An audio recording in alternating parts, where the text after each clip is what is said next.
I think that the man should just go ahead and stay out that child's life if he's gonna be sensitive and weak. Stay fly. We don't have enough examples of strength. You're listening to The Fly Guy Show.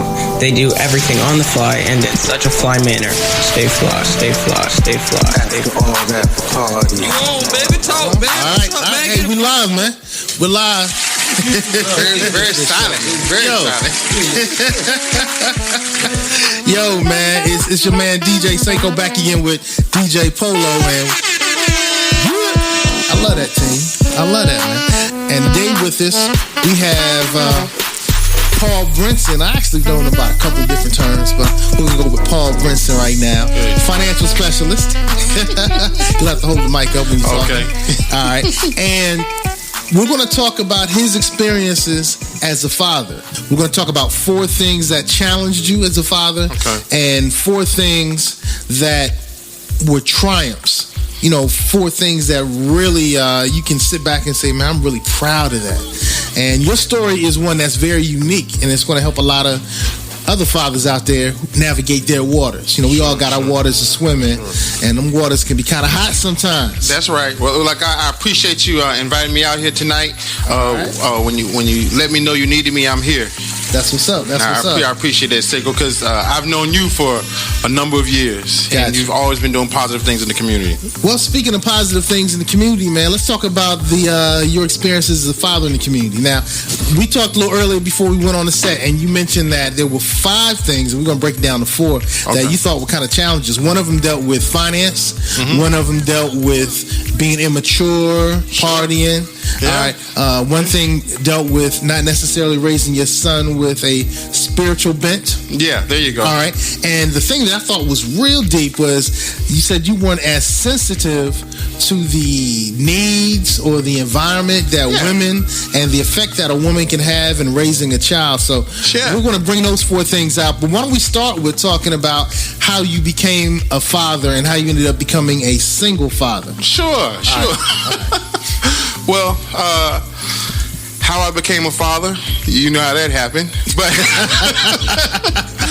I became a father at by getting it in the young age of 18, and my story is I was a PK, a preacher's kid. Oh, word. And what that means is brought up in the church, or should I say, being forced to go to church. Okay. Maybe part of the story of we kind of talk about this next 30 minutes is it all kind of bases from a child and the decisions that you make and how it can affect you. True. I say being dragged in the church, but I appreciate those seeds that were dropped in me. Okay. But what I realize now is that maybe it took a little later for things to flourish as I got older. But I remember as a teen, 13, 14, I remember at church going to the youth seminars talking about teen pregnancy. I remember starting off where my father wanted to have that conversation, and I wasn't ready. I wasn't mature enough. So I was like, I remember, and he'll bring it up. He's like, I want to talk to you about he said the birds and the bees. I was like, oh, I know daddy. But really because I was immature. Right. And so, we had a conversation, but we didn't have it at a mature level that it really needed to be. Well, let me take that back. He was probably saying it, but I wasn't ready. With that being said, I went to the seminars and of how teen pregnancy rate was going up, and the truth of the matter is, on the first or second opportunity, when it came time for me to strap up, I did not. Gotcha. And with that being said, it's a bad decision. So Raw Dog made you a daddy. Yeah, RDD. Yeah, definitely. And so with that, my story is kind of funny because this was back in 1990 when my son was born. Now, before then, it was my first year at Norfolk State that summertime. Oh man, you didn't get it at the shorty short. What's the shorty short? What's the shorty short? Okay, never mind. Okay, yeah, I don't know. A lot of babies are made from the shorty short. But when they found out she was pregnant, they actually sent her to Texas. I'll never snap. Okay. So it's things where I'm here in Virginia Beach and they sent her away. And during that time, months went by, and of course she had the baby. And with my situation particularly, I just knew that I wanted to be a great father. Okay. But I knew that child was not in my life. I remember having several conversations with her, and her home life was not the way that it needed to be. And I remember calling down to Texas, and her father would be on the phone yelling. And this was the last straw when I knew I needed to get my son. He was telling her, who you're talking to, that daddy, he's not going to be anything. Talking about me, he's not going to be anything. Whoa. And you know, my child was just an infant. I knew it at that moment. I had to get my son. It would be whatever I had to do to get it, because I was raised in the church. For me, I knew that meant marriage. And so with that, I pushed for. Actually, first I went to my father, and I told him that I needed to go get my son. Now, the biggest thing, because this topic is big, the biggest thing, though, however,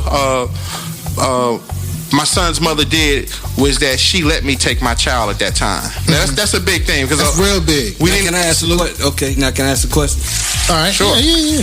Do you think that she let you take him because she recognized, was it something that you were showing that was like, hey, he's better off with him, or was it a I don't want responsibility type deal? It was, and I mean this from the heart. It was truly, he's better off with him, because I'm going to my first year of college, and she was actually going to 11th grade. Had got kicked out the house. Was working, I think, a McDonald's and a Taco Bell. Had an apartment with somebody who, you know, when I flew down to Texas, that's when I saw her circumstances. Right.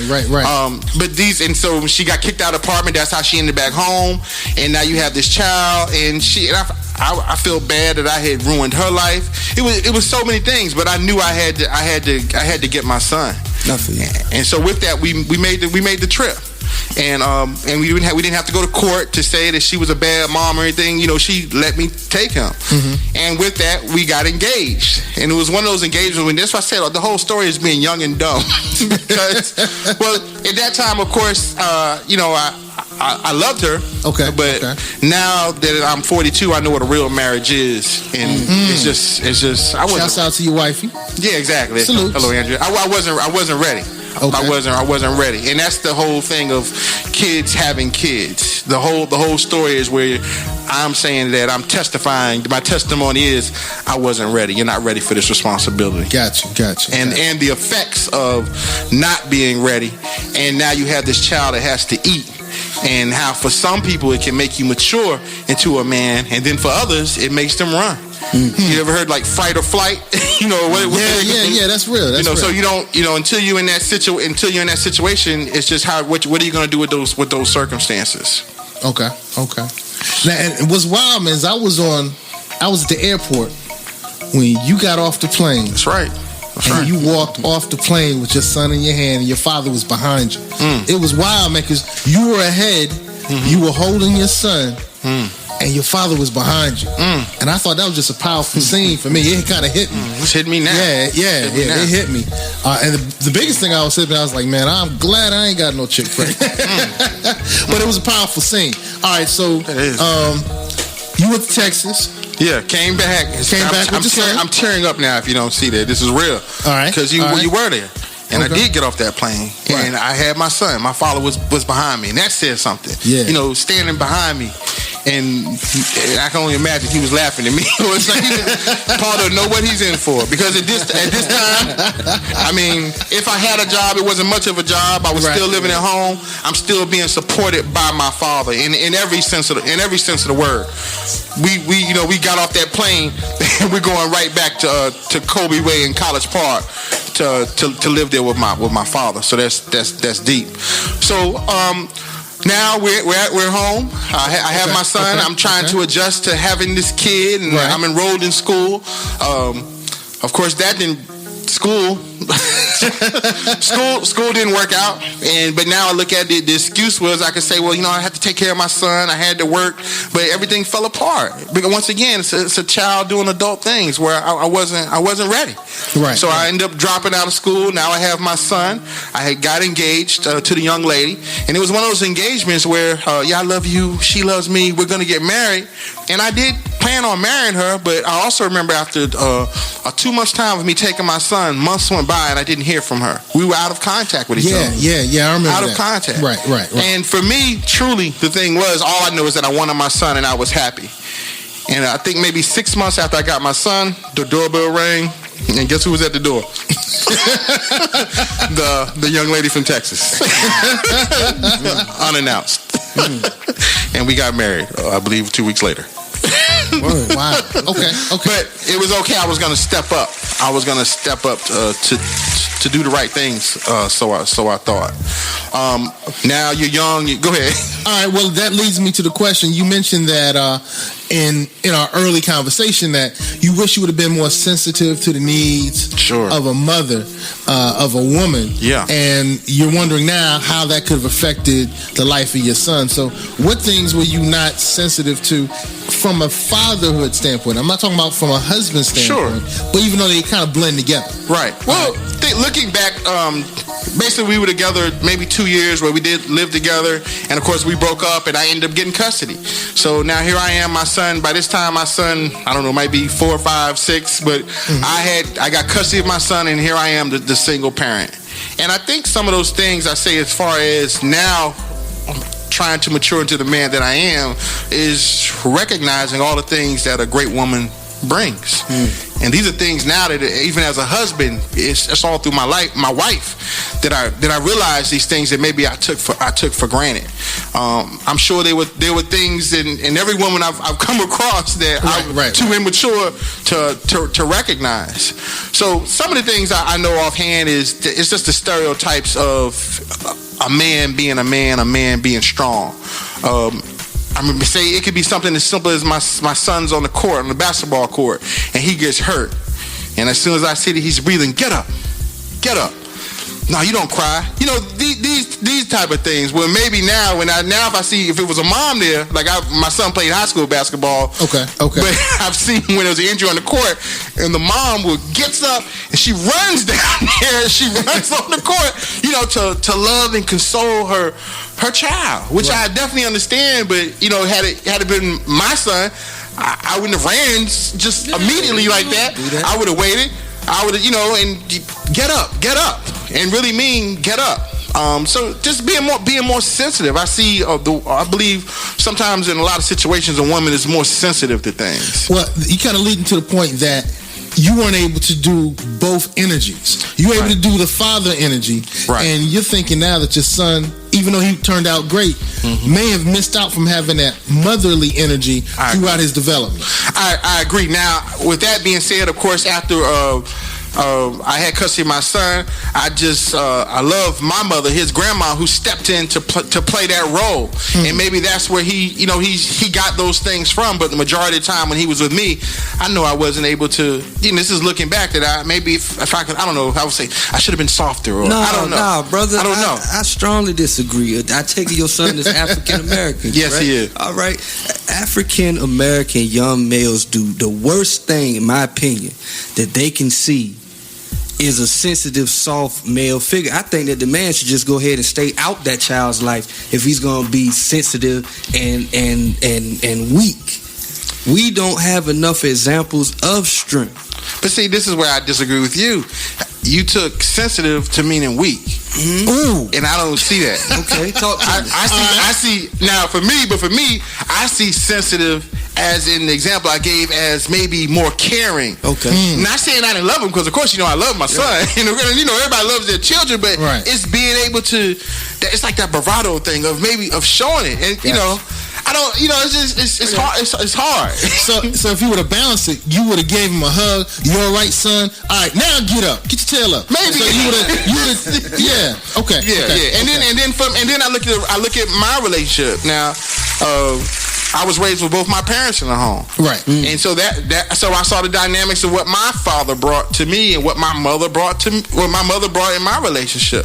My father, I was scared of my daddy. my daddy brought the heat. Right. You know, I have stories of, and this is real. I have stories of, like, you know, he put that fear in. When my daddy came home, if I was in my bed watching TV, I would turn off the TV, open up a book, and then by the time he opens up that door, he's like, "What are you doing?" And I'd be like, "Studying, Father." And I'm laughing, but that's real because in my household we were taught where you have to do something. You can't waste time. And now even that goes to relationships with just the mistakes I made. Man, this conversation is deep. I feel it's mistakes, so many mistakes I made with my son. And it all comes because I wasn't mature enough. Things like that. Maybe in the house where now I'm young and dumb, and now I have my son, and now I can think about how many times I stepped. Let me put it this way: when I came home, do you think my son put the PlayStation down and picked up a book and said, "I'm reading, Father"? No, he didn't. And that's for me. That's the seed I planted in him. Now, what year was he born? He was born in 90. He's a 90s baby. He was born in 90. He's 20, and he's 24 now. Do you think technology influenced any of that? Like, he's all right with that? At least I know that he's here in the house. Because a lot of parents are doing that now. They give the kid the PlayStation, say, "I know where he's at. He's in his room." I think yes, but no. Because what I'm saying is, like, we had Atari 2600. It was just coming out. But what I am saying is the accountability factor that my father brought in the household that I do know that I didn't bring to my own household. You didn't hold your son as accountable as your father held you accountable. Possibly because you were still rebelling. Because you were immature. Not knowing. I know we're going off topic, but it's all fatherhood. Today, as I sat in church, and I'm so proud because my son came to church with me today with his girlfriend, and they're living together.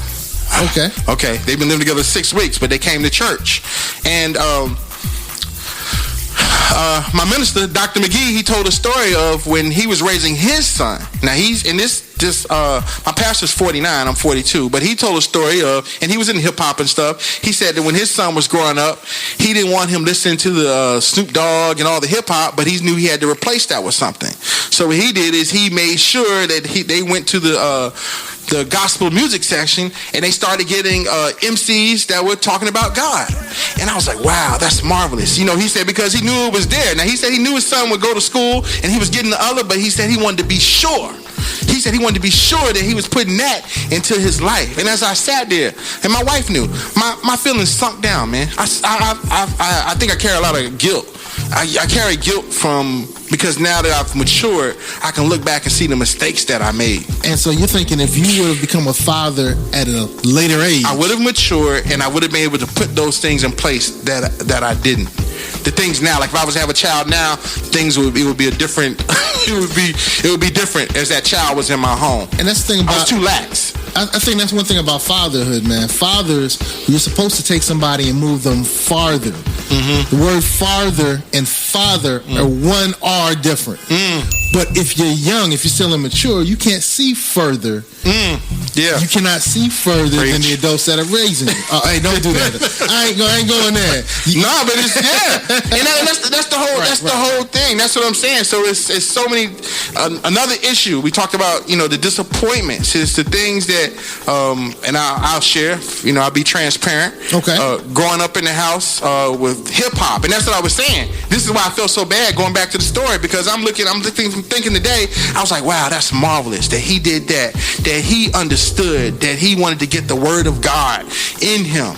And then I think back to me, and here comes my son from the age of, who knows, from 3rd grade to 12th grade, and he's coming down. And he grew up, and I was rapping, trying to be a rapper. Right. Had on BET, had MTV, doing these same things. But let me hit you with something. You surrounded your son with, let's say, gangster, thug, hip hop. Yes. Your pastor said he surrounded his son with religious hip hop. It was both hip hop. That's true. But the message is what I'm saying. It's the message, it's the maturity of trying to plant the seed of something else that I feel like I didn't do. and how it even affected me with mine. Because the truth of the matter is, now we can go on hip hop. So in my household, my father went to Morehouse, my mother went to Spelman. They always push education. Salute. But here I am again, the immature guy, where okay. But now I'm going to check out Run DMC, and how I started to see these images, and how I started turning into Paul going to church, and Paul who wanted to run the streets. Now, you don't think that that gospel hip hop is what you just said? Paul in the church and Paul running the street? Because at the end of the day, that hip hop ain't gospel. And that might confuse or put that child out in the world more than they should. What do you mean hip hop exposes them to something? That's interesting. See, now, if you expose them to hip hop, and you that strong male figure in the household, he know that he ain't wrong. I mean, that he's wrong when he's wrong. Because he has an example.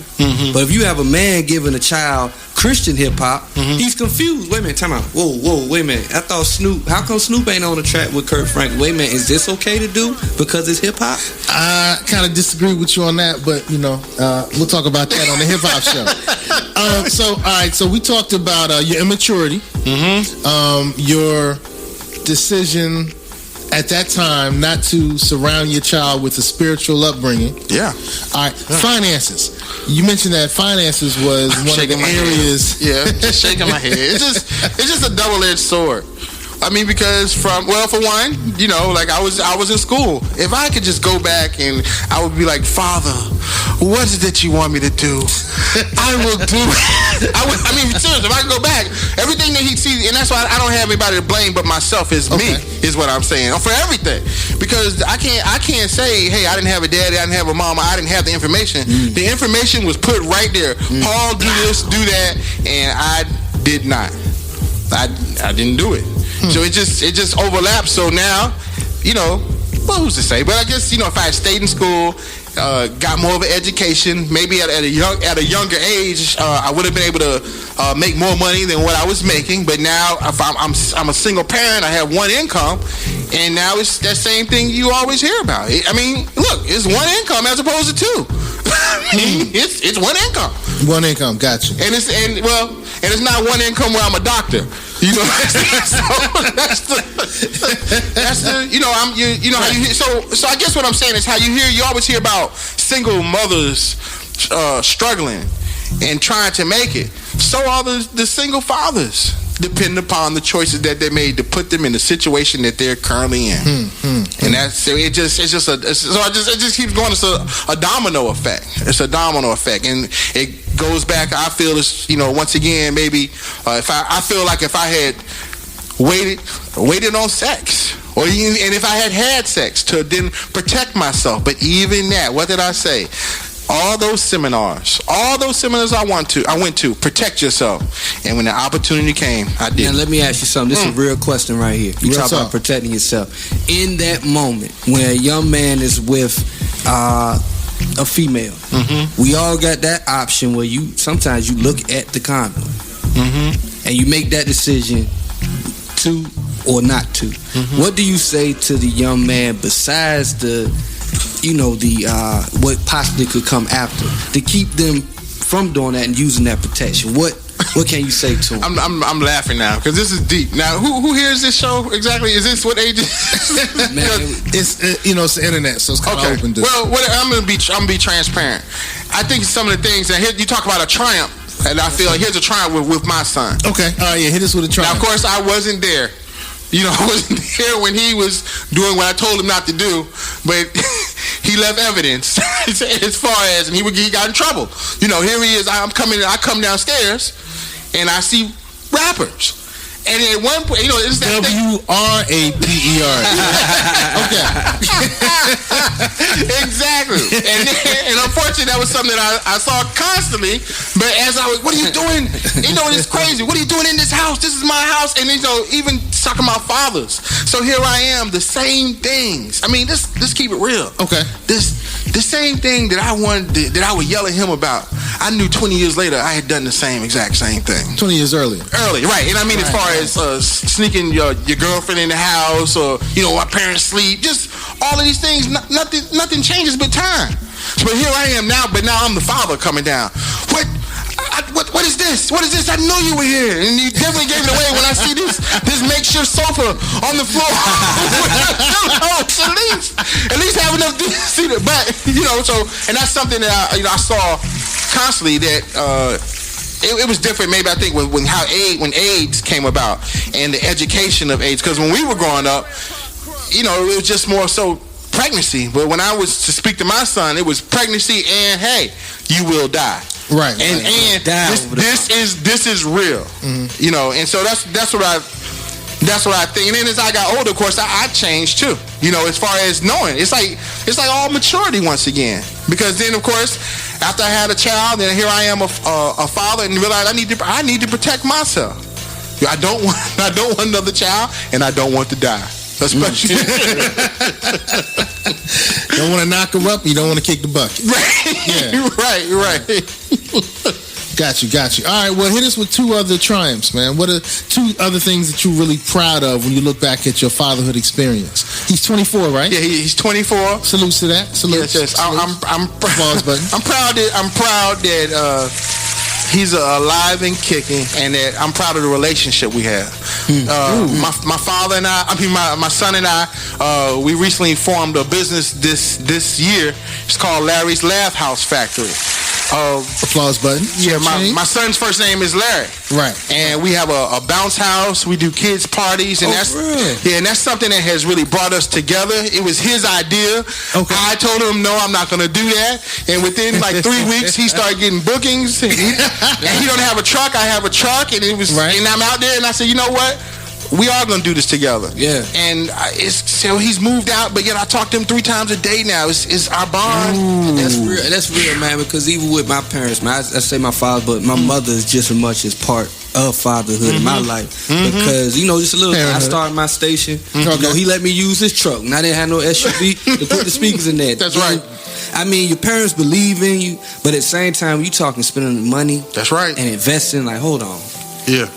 What you gonna do with this? That's real. Real. So that's real that you did it. And what we need to do is, man, we need to network. Cause we had Yap Fest. Okay. Do it for the community. Okay. That's prostate good. Cancer awareness, man. Okay. So, yeah. I love it. Applause button. I love it.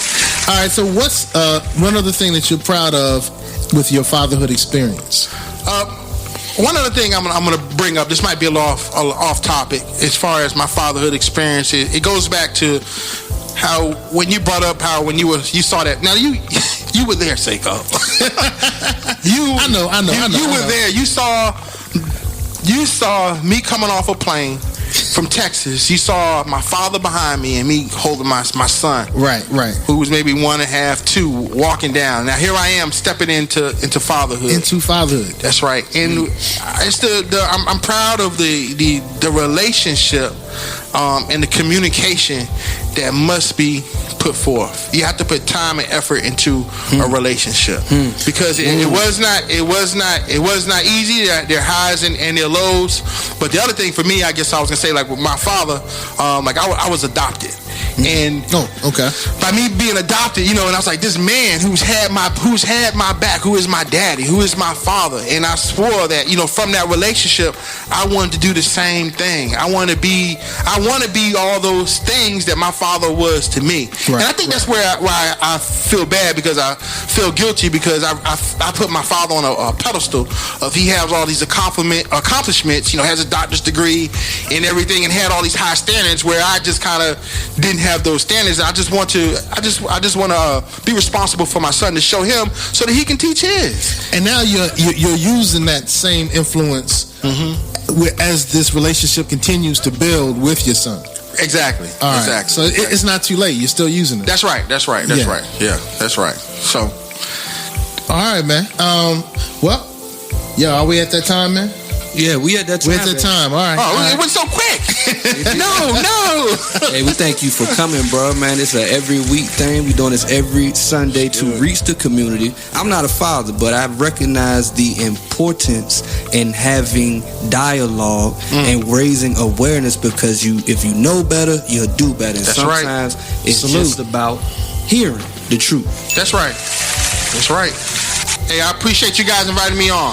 Stay fly, stay fly, stay fly, stay fly, stay fly, stay fly, stay fly, stay fly.